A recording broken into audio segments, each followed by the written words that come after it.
Hello students, कैसे हैं आप लोग। आई एम अभिषेक सक्सेना और हम लोग पढ़ने जा रहे हैं rotational dynamics.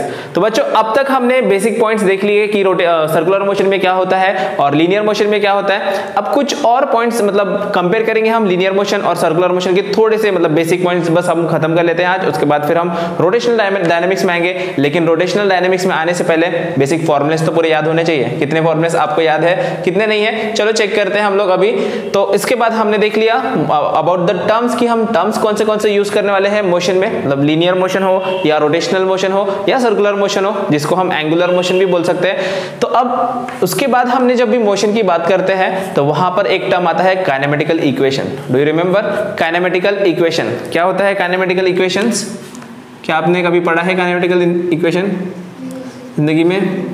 Kinematical equations, so see here, these kinematical equations are again will study on the basis of linear and circular motion, क्योंकि टर्म्स अलग अलग है, सेम चीज है लेकिन बस टर्म्स अलग अलग रहेंगे। मतलब ये हमारे लिए लीनियर मोशन के लिए भी आएगी, it is for linear motion and it is for again circular motion. बात समझ में आ रही है क्या आपको कि लीनियर मोशन के लिए भी रहेगा और सर्कुलर मोशन के लिए भी रहेगा। एक एक करके हम इक्वेशन लिखते हैं, शायद आपको याद भी होगी। फर्स्ट एज सच कोई सीक्वेंस नहीं है इसका, आप अपने मन से कोई भी सीक्वेंस लिख सकते हो। मुझे जैसे सीक्वेंस में याद होगा मैं वैसे लिख रहा हूँ। v is equals to u plus a t, then second v square is equals to u square plus twice a s, third s is equals to u t plus half a t square.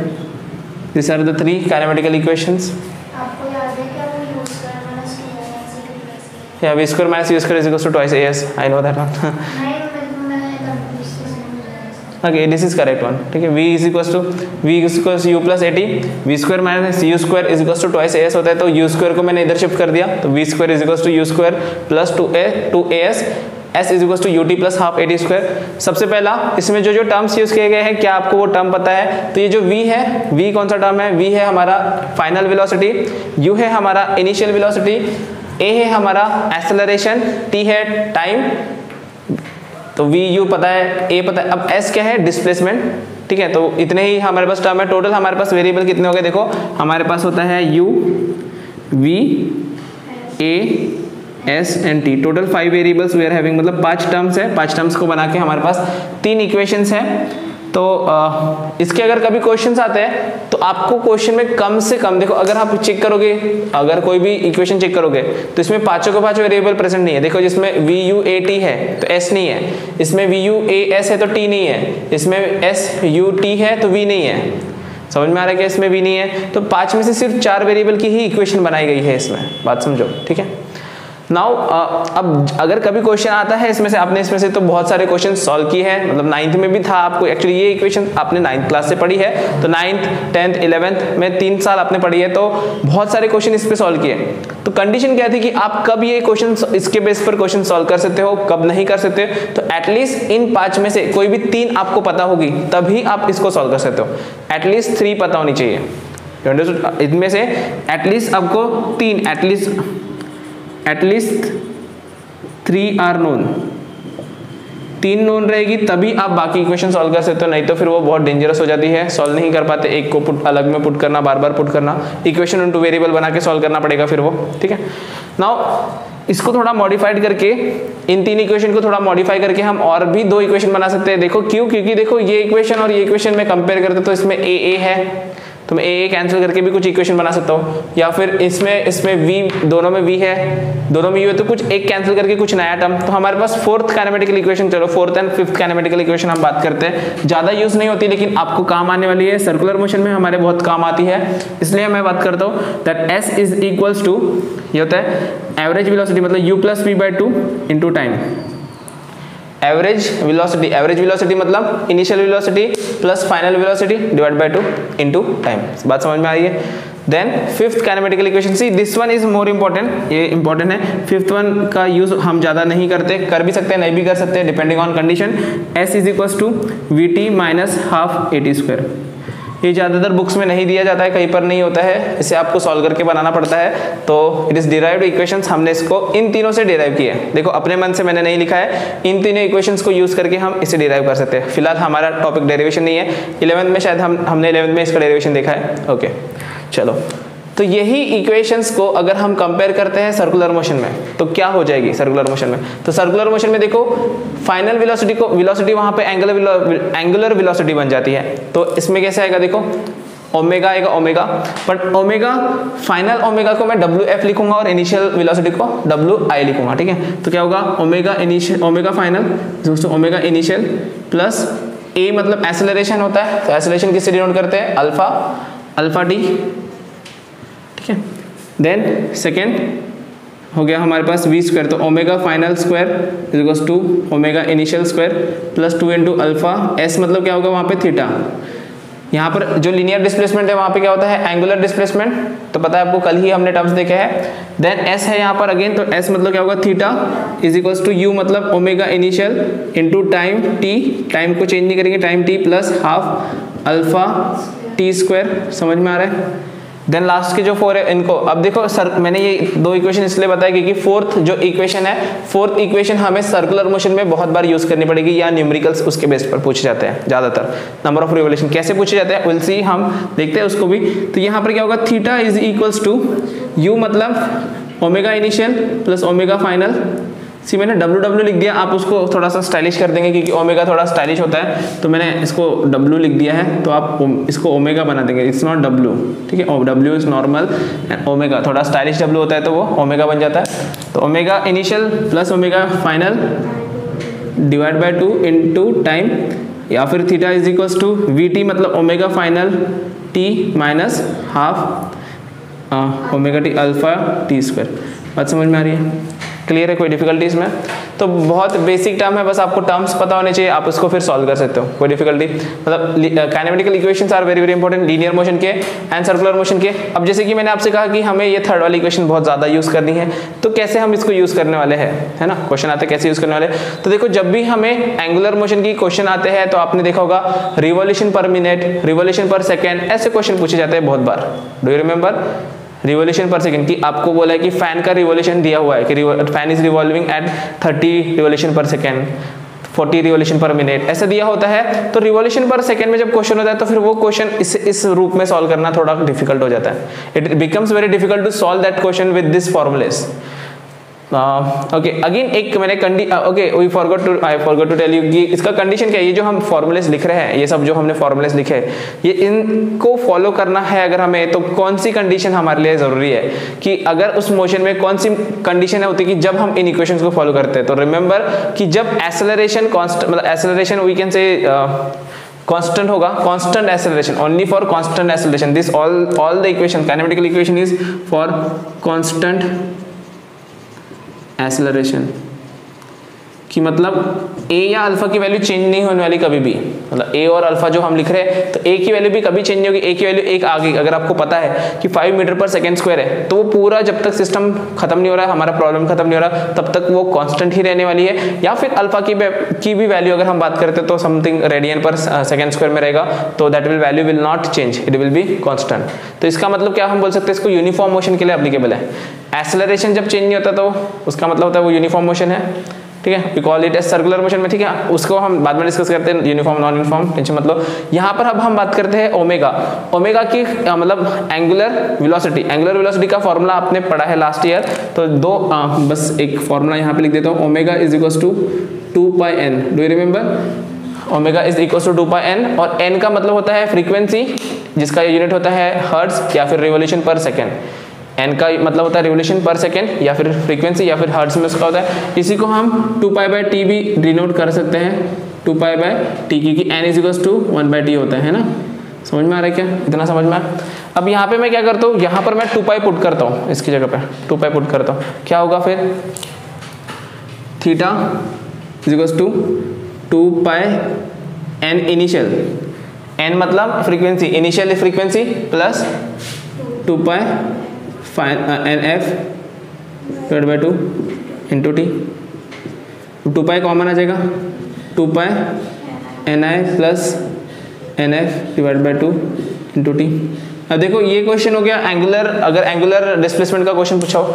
Normally जब हम circular motion की question करते हैं तो हमें angular displacement का question नहीं पूछा जाता, रिवोल्यूशन पर सेकेंड या रिवोल्यूशन निकालो पूछा जाता है कि what are the number of revolution of the system और what is the number of revolution of the fan when it stop at something, मतलब स्टार्टिंग में इतना था उसका, मतलब फ्रीक्वेंसी दी होगी कि स्टार्टिंग में इतनी फ्रीक्वेंसी इतना रिवोल्यूशन पर, जैसे फैन है, फैन का मैंने स्विच ऑफ कर दिया, तो जब मैं फैन स्विच ऑफ कर रहा था तो फैन की स्पीड थी 40 रिवोल्यूशन पर सेकेंड, लेकिन जब वो रुक गया तब उसकी रिवोल्यूशन मतलब अराउंड 30 रिवोल्यूशन पर सेकेंड तक आया और फिर रुक गया।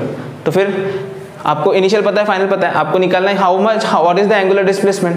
एंगुलर डिस्प्लेसमेंट कैसे निकालेंगे फिर हम, और मतलब एंगुलर डिस्प्लेसमेंट अगर हमें निकालना है, जैसे कि अगर चलो एंगुलर डिस्प्लेसमेंट की बात करता हूँ कि कोई ऑब्जेक्ट सर्कुलर मोशन परफॉर्म करता है, कोई ऑब्जेक्ट सर्कुलर मोशन परफॉर्म करता है, सपोज हम बोलते हैं कि उसने कोई पर्टिकुलर डिस्टेंस या कुछ पर्टिकुलर डिस्टेंस कवर किया, मतलब एंगुलर डिस्प्लेसमेंट का। अब एंगुलर डिस्प्लेसमेंट हमको नहीं पता है, क्या नहीं पता है हमको, एंगुलर डिस्प्लेसमेंट नहीं पता है, क्या नहीं पता है, एंगुलर डिस्प्लेसमेंट। तो हमें बस एन पता है, पहले कितना था बाद में कितना है, तो how will find out theta, कैसे निकाल सकते हैं, या फिर हमें एंगुलर वेलोसिटी पता है, चलो हमें एंगुलर वेलोसिटी पता है तो हम थीटा कैसे निकाल सकते हैं, how will find out theta. मतलब अगर हम जैसे यहाँ पे था ऑब्जेक्ट, यहाँ से यहाँ पर आ गया तो फिर हमें थीटा निकालना पड़ेगा, एंगुलर डिस्प्लेसमेंट निकालना पड़ेगा, how will find out this one, कैसे निकालेंगे हम, कैसे निकालेंगे। तो नॉर्मली व्हाट हैपेंस, थीटा हम निकालते हैं तो थीटा का मतलब just will if we want to find theta तो ओमेगा बाय 2 पाई से हम निकालते हैं, ओमेगा बाय 2 पाई, तो ओमेगा की जो वैल्यू रहेगी उससे हम, और जस्ट से नॉट थीटा, अगर थीटा नहीं मुझे नंबर ऑफ रिवोल्यूशन निकालना है, not theta, we are talking about number of revolution, मुझे अगर नंबर ऑफ रिवोल्यूशन निकालना है, थीटा के बारे में नहीं बात करते हैं, नंबर ऑफ रिवोल्यूशन के बारे में बात करते हैं कि चलो ओमेगा भी छोड़ दो यहाँ पर, कि मैंने बोला कि एक सर्कल है, कोई ऑब्जेक्ट सर्कुलर मोशन परफॉर्म करिए, क्या कर रहा है, एक ऑब्जेक्ट सर्कुलर मोशन परफॉर्म कर रहा है और उसने क्या किया 5 रिवोल्यूशंस कर लिए, कितने रिवोल्यूशंस कर दिए, 5 रिवोल्यूशंस कर दिए। तो मुझे निकालना है मीन्स सर्टेन कुछ ये दिया होगा 5 रिवोल्यूशंस इन आई थिंक बोला है जिसकी the object is performing 5 revolution, what is the angular displacement, कि एंगुलर डिस्प्लेसमेंट कितना है, 5 रिवोल्यूशन है तो एंगुलर डिस्प्लेसमेंट कितना होगा, थीटा कितना आएगा। अगर एक रिवोल्यूशन देखो, एक रिवोल्यूशन होता है, एक रिवोल्यूशन होता है तो एंगुलर डिस्प्लेसमेंट कितना होता है, एक सर्कल पूरा कंप्लीट सर्कल का एंगल, जैसे यहाँ पे ऑब्जेक्ट है ये घूम के पूरा आ रहा है तो इसका एंगल कितना होता है, पूरे सर्कल का एंगल कितना होता है बच्चों, 360, मतलब पाई में अगर हम कन्वर्ट करते हैं तो 2 पाई होता है, कितना होता है 1 रिवोल्यूशन इज 2 पाई, 5 रिवोल्यूशन मतलब कितना होगा, 5 रिवोल्यूशन, तो 5 revolution is equals to 5 into 2 pi, it is 10 pi. समझ में आ रहा है यहाँ तक क्या। तो अगर आपको रिवोल्यूशन दिए है, मतलब आपको रिवोल्यूशन दी है तो आप एंगुलर डिस्प्लेसमेंट निकाल सकते हो। ये देखो रिवोल्यूशन दी है तो हम एंगुलर डिस्प्लेसमेंट निकाल सकते हैं, ये बात समझ में आई कि नहीं समझ में आई। अगर रिवोल्यूशंस पता है तो एंगुलर डिस्प्लेसमेंट निकाल सकते हैं। मतलब मैं इसको शॉर्ट में ऐसे लिख सकता हूँ, क्या यहाँ पे मैं लिख देता हूँ इसको कि इफ, मतलब कैसे लिखेंगे, एंगुलर डिस्प्लेसमेंट मतलब theta is equals to number of revolution multiplied by 2 pi, number of revolutions multiplied by 2 pi बोल सकता हूँ। और नंबर ऑफ रिवोल्यूशन मतलब भी फ्रीक्वेंसी होता है एक्चुअली, नंबर ऑफ रिवोल्यूशन मतलब भी फ्रीक्वेंसी होता है, तो मैं लिख सकता हूँ यहाँ पर theta is equals to n 2 pi n। Actually ये n फ्रीक्वेंसी नहीं है, एक्चुअली में फ्रीक्वेंसी नहीं है, लेकिन अगर वो नंबर ऑफ रिवोल्यूशन 1 सेकंड के लिए होगा तो फ्रीक्वेंसी बन जाएगा, ठीक है। तो यहाँ से मैं n की वैल्यू निकाल, मतलब अगर मुझे if I want to calculate n या नंबर ऑफ रिवोल्यूशन निकालना है मुझे, चलो मैं इसको नंबर ऑफ रिवोल्यूशन ही रहने देता हूँ, चलो इसको मैं नंबर ऑफ रिवोल्यूशन ही रहने देता हूँ क्योंकि कंफ्यूज हो जाओगे आप। तो मुझे अगर नंबर ऑफ रिवोल्यूशन निकालना है तो ये 2 पाई को मुझे डिवाइड करना पड़ेगा, ये इक्वेशन बन गई ना बच्चों, ये क्या बन गई इक्वेशन। तो theta is equals to 2 pi into number of revolution है, और मुझे नंबर ऑफ रिवोल्यूशन निकालना है तो 2 पाई यहाँ पर मल्टीप्लाई है, तो जब ये इस साइड जाएगा तो क्या होगा, मल्टीप्लाई होगा कि डिवाइड होगा। नहीं समझ में आ रहा है, नहीं समझ में आ रहा है। देखो मैंने क्या बोला, सी सबसे पहला मैंने क्या बताया कि अगर कोई सर्कल, कोई ऑब्जेक्ट 1 सर्कल कंप्लीट करता है तो कितना एंगुलर डिस्प्लेसमेंट होगा 2 पाई। तो अगर 5 करेगा तो 5 से मल्टीप्लाई, अगर 10 करेगा तो 10 से मल्टीप्लाई। मतलब अगर ये क्या निकला 10 पाई निकला, मतलब 10 पाई क्या है, ये एंगुलर डिस्प्लेसमेंट निकला कि एंगल में कितना डिस्प्लेस किया ऑब्जेक्ट ने। समझ में आया। इसका मतलब मैं ऐसे लिख सकता हूँ क्या, थीटा मतलब angular displacement is equal to number of revolution into 2 pi, क्योंकि 2 पाई से मल्टीप्लाई कर रहे हैं। तो इसका मतलब theta is equal to 2 pi into number of revolution, but अगर मुझे नंबर ऑफ रिवोल्यूशन निकालना है तो theta is equal to 2 pi into number of revolution, तो मुझे नंबर ऑफ रिवोल्यूशन अगर निकालना है तो 2 पाई को मैं इस साइड भेजूंगा, ये यहाँ पर मल्टीप्लाई तो दूसरे साइड क्या होगा डिवाइड, तो देयरफॉर नंबर ऑफ रिवोल्यूशन लिख सकता हूँ कि मैं number of revolution is equal to theta by 2 pi बोल सकता हूँ। तो यहाँ पर आ जाएगा हमारा फॉर्मूला, देखो मैं फॉर्मूला कैसे चेंज कर रहा हूँ, ये थीटा की जगह हम लिखेंगे यहाँ पे number of revolution is equal to theta by 2 pi रहेगा, इज इक्वल टू इसमें से 2 पाई कैंसिल हो जाएगा, देखो यहाँ पर 2 पाई कॉमन निकला हुआ है तो 2 पाई कैंसिल हो जाएगा, बचेगा क्या सिर्फ इतना बचेगा, नहीं समझ में आया, तो यहाँ पर बचेगा देखो मैं यहाँ लिख देता हूँ 2 पाई NI plus NF divide by 2 into T divide by 2 पाई, तो 2 पाई कैंसिल, क्या बचेगा आंसर हमारा, मतलब इनिशियल फ्रीक्वेंसी मतलब NI plus NF divide by 2 into T, बात समझ में, ये कहने का मतलब था क्योंकि क्वेश्चन हमें जो है फर्स्ट क्वेश्चन आपका टेक्स्ट बुक में जो है that is on number of revolution और हम ये फॉर्मूला यूज करके उसको सॉल्व करने वाले हैं। तो आपको क्या करना है, अब ये फॉर्मूला समझ गया है तो डायरेक्टली आप ये फॉर्मूला यूज करके उस क्वेश्चन को सॉल्व कर सकते हो। अगर आप नॉर्मल मेथड से करोगे तो बहुत लंबा करेगा, this is a shortcut method, समझ में आ गया, इतना समझा, मतलब क्या क्या देखा हमने अभी, kinematical equation for linear motion, kinematical equation for circular motion and then conversion of this fourth kinematical equation into number of revolution, formula किसका बना हमारे पास में, नंबर ऑफ रिवोल्यूशन का, बात समझ में आ गई, ठीक है। तो चलो इसके बाद का पॉइंट हम फिर देखते, पहले इसको नोट करो अच्छे से। ओके सो काइनेमेटिकल इक्वेशंस हो गए, अब हम बात करते हैं सर्कुलर मोशन और कितने टाइप्स का होता है, ठीक है। अब हम आ जाते हैं बेसिकली लीनियर से अब हम शिफ्ट कर रहे हैं सर्कुलर मोशन में, जैसे कि अभी स्टार्टिंग में पहले टर्म्स देखे, टर्म्स में लीनियर से सर्कुलर में आए, काइनेमेटिकल इक्वेशन में अब लीनियर से सर्कुलर में आए, अब एक्चुअली अब सर्कुलर मोशन ही हमारे टॉपिक्स रहेंगे, सर्कुलर रोटेशनल यही टॉपिक्स रहेंगे। तो सर्कुलर मोशन के अब हम बात कर रहे हैं तो सर्कुलर मोशन के टाइप्स भी आपको पता होने चाहिए। So circular motion is of 2 types, basically अगर हम इसको डिवाइड करते हैं तो 2 टाइप का होता है, एक होता है UCM और दूसरा कौन सा होता है, ठीक है। So UCM means uniform circular motion, मतलब यहाँ पे होगा, so both are circular motion but here it is uniform and here it is non uniform. तो ये तो आपको मोशन में भी आपने पढ़ा था कि what is uniform motion and what is non uniform motion. तो uniform motion is in which there is what you can say speed do not change, ऐसा मोशन जिसमें स्पीड चेंज नहीं होती उसको हम यूनिफॉर्म मोशन बोलते हैं, और नॉन यूनिफॉर्म मोशन में स्पीड चेंज होती है। सबसे पहला पॉइंट आएगा यूनिफॉर्म मोशन की बात अगर हम करेंगे या डिफरेंस में सबसे इंपॉर्टेंट पॉइंट अगर बताओ तो स्पीड इज कांस्टेंट, मैंने स्पीड कहा है वेलोसिटी नहीं, याद रखो speed is constant, here speed is varying, speed is changing. तो इसका मतलब क्या हुआ, अगर स्पीड कांस्टेंट है तो एक्सेलरेशन क्या रहेगा बच्चों, अगर स्पीड कांस्टेंट होता है तो एक्सेलरेशन क्या होता है, एक्सेलरेशन 0 होता है फॉर लीनियर मोशन। अगर ये लीनियर मोशन होती तो एक्सेलरेशन 0 हो जाता और इसका एक्सेलरेशन होता, लेकिन बच्चों हम यहाँ पर एक नए टाइप का एक्सेलरेशन भी पढ़ने वाले हैं। अभी तक हमने जो एक्सेलरेशन पढ़ा था, लास्ट टाइम हमने जो एक्सेलरेशन की बात की थी, कौन सा एक्सेलरेशन बोला था, टेंजेंशियल एक्सेलरेशन बोला था मैंने, एक टेंजेंशियल एक्सेलरेशन बोला था और दूसरा एक्सेलरेशन कौन सा बोला था, दूसरा एक्सियल एक्सेलरेशन, 2 थे या एक्सियल एंड टेंजेंशियल, याद है, ठीक है। तो अब हम बात करेंगे उसके आगे, मतलब एक और थर्ड एक्सेलरेशन रहता है सर्कुलर मोशन में, वो कौन सा है, पहले यहाँ डिस्कस करते हैं। सर्कल बना देता हूँ मैं कि ये सर्कल है हमारे पास में, ये एक ऑब्जेक्ट सर्कुलर मोशन परफॉर्म कर रहा है, यहाँ पर भी एक ऑब्जेक्ट सर्कुलर मोशन परफॉर्म कर रहा है। तो यूनिफॉर्म सर्कुलर मोशन में क्या होगा कि जैसे कि अगर यहाँ पर ऑब्जेक्ट है तो उसकी स्पीड 5 मीटर पर सेकेंड है, तो यहाँ पर भी 5 मीटर पर सेकेंड रहेगी, यहाँ पर भी 5 मीटर पर सेकेंड रहेगी, मतलब इसकी स्पीड देखो हर जगह सेम है, tangential speed is always same, बात समझ में आ रही है, स्पीड इज सेम।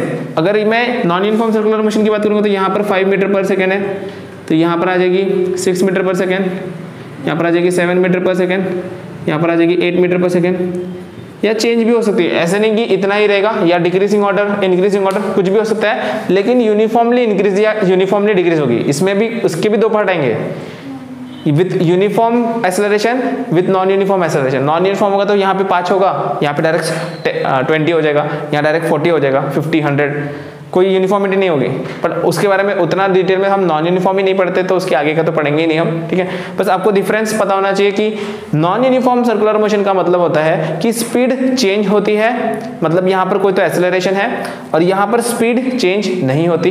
तो इसका मतलब देखो बच्चों कि यहाँ पर कौन सा एक्सेलरेशन होगा, मतलब टेंजेंशियली चेंज हो रहा है, मतलब स्पीड बढ़ रही है तो टेंजेंशियल एक्सेलरेशन होगा। यहाँ पर कौन सा एक्सेलरेशन होगा, tangential acceleration. So here it is present, 80 बोला था मैंने, 80 इज प्रेजेंट,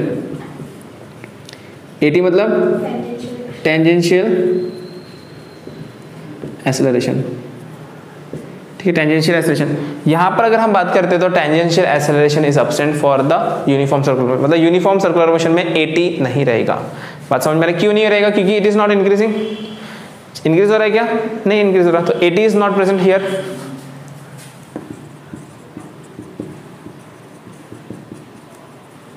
अगर 80 प्रेजेंट हो गया तो इसकी स्पीड बढ़ जाएगी, अगर टेंजेंशियल एक्सेलरेशन आ गया तो स्पीड बढ़ जाएगी। एक्सेलरेशन मतलब क्या होता है, स्पीड बढ़ाने वाला, एक्सेलरेशन इंक्रीज हो रहा है।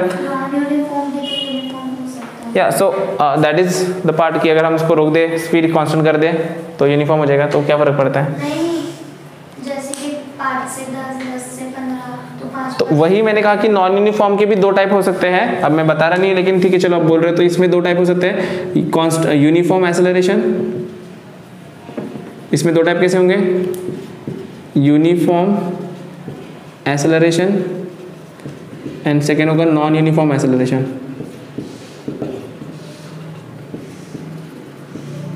मतलब कि कभी कभी जो एक्सेलरेशन, अब देखो नॉन यूनिफॉर्म सर्कुलर मोशन में क्या होने लगी, उस ऑब्जेक्ट की स्पीड चेंज होने वाली है, वो ऑब्जेक्ट की स्पीड है वो कांस्टेंट, अगर यूनिफॉर्मली चेंज हो रही तो यूनिफॉर्म एक्सेलरेशन, लेकिन फिर भी वो नॉन यूनिफॉर्म सर्कुलर मोशन है।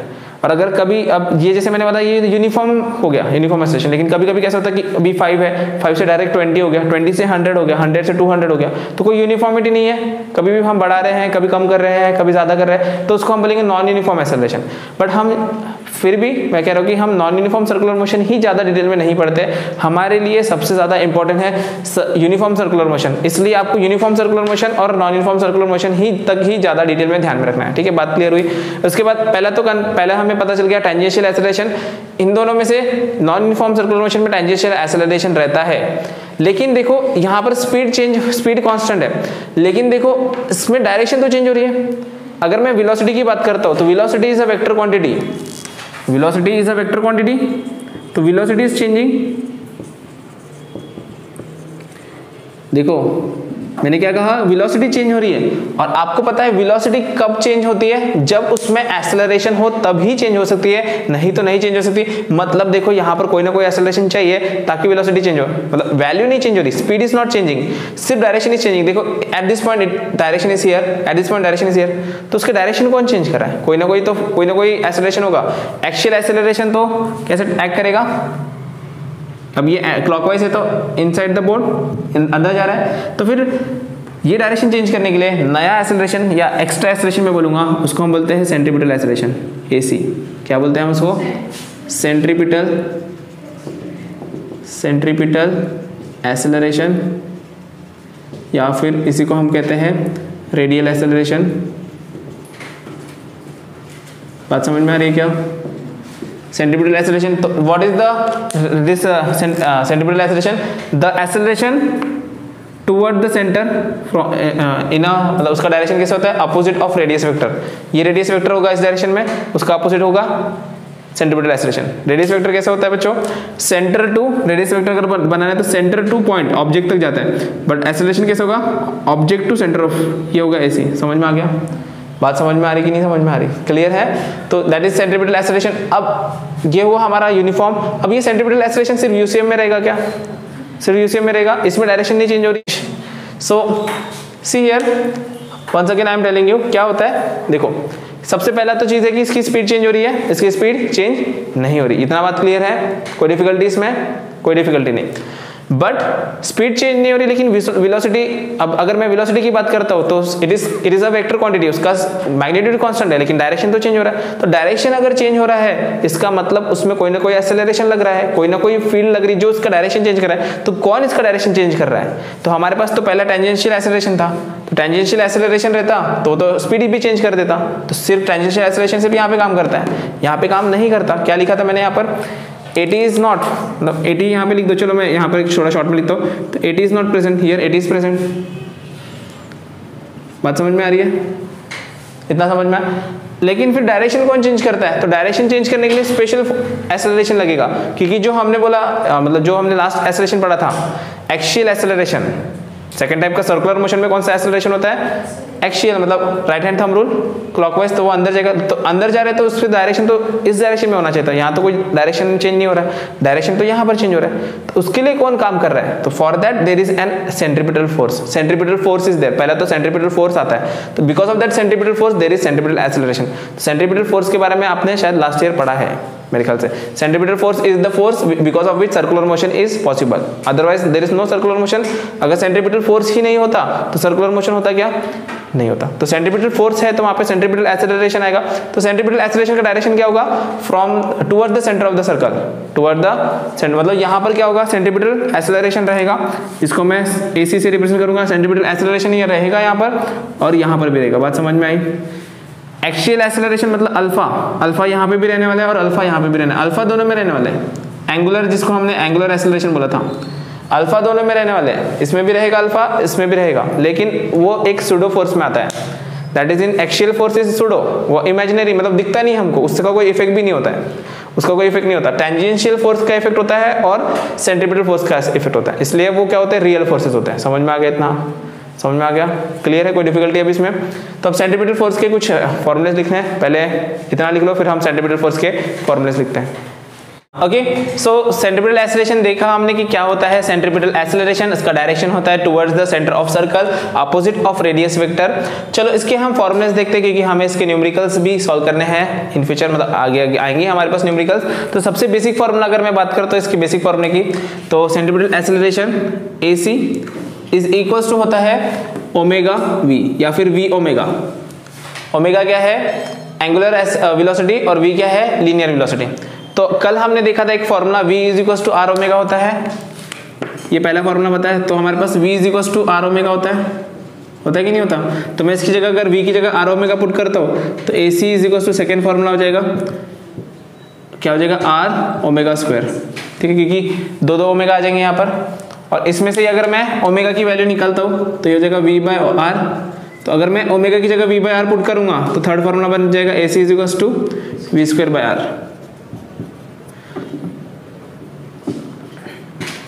ठीक है, और इसके बेसिस पर ही मतलब इसके वेक्टर फॉर्म बनते हैं। वेक्टर फॉर्म अगर हमें बनाना है, चलो इसको मिटा देता हूँ, ये भी ध्यान में रखेंगे आप। V is equals to R omega रहता है, इसी से हमने ये फॉर्मूलेस बनाए। ये omega is equals to V, omega is equals to V by R। ठीक है, इनको ही वेक्टर फॉर्म में अगर हम कन्वर्ट करते हैं तो बच्चों कैसे बनेगा वेक्टर फॉर्म में? Know just in the form of this term, कि हमें डायरेक्शन भी पता चले कि इसका वेक्टर फॉर्म। तो हमारा सबसे पहले होता है एक्सेलरेशन, मतलब centripetal acceleration is vector omega cross vector V। ठीक है, vector omega cross vector V। बात समझ में आ रही है? तो इससे हमको डायरेक्शन कैसे पता चलने वाला है ओमेगा और V से? तो देखो, हाँ, ये सर्कुलर मोशन है, सपोज क्लॉकवाइज ही बना देता हूँ। तो इसमें ओमेगा का हो गया अपर डायरेक्शन, है ना? ओमेगा का हो गया अपर डायरेक्शन। वेलोसिटी का डायरेक्शन देखो कैसे होगा, इस डायरेक्शन में, तो वेलोसिटी इस डायरेक्शन में होगी। तो ये एक ऐसा हुआ और ये एक ऐसा हुआ, ऐसे फोर्स हो गया।